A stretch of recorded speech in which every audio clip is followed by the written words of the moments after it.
Earlier this morning, the central bank announced that the country's gross domestic product expanded at a marginal pace for the third quarter of the year. For more, we have our Moon Hye-ryeon on the line. Hye-ryeon, tell us about the figures and what it means. The Bank of Korea revealed that the country's GDP grew by 0.1% between July and September this year compared to the previous quarter. This is lower than an earlier forecast of 0.5% given in August and was attributed to a slowdown in exports. Outbound shipments fell by 0.4% in the third quarter due to a slowdown in the auto sector.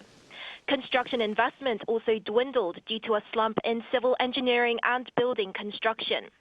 Domestic demand, however, showed recovery as expected, rising 0.5% as expenditure on goods and services increased.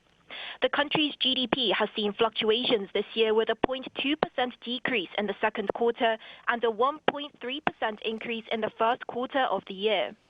The growth recorded in the first quarter was the largest on-quarter rise in more than 2 years, while the decline recorded in the second quarter was the biggest fall seen since the last quarter of 2022.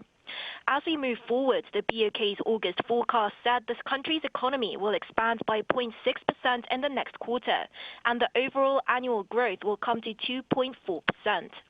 The International Monetary Fund also forecast earlier this week that South Korea's GDP per capita would rise 1.6% this year compared to the previous year, overtaking Japan.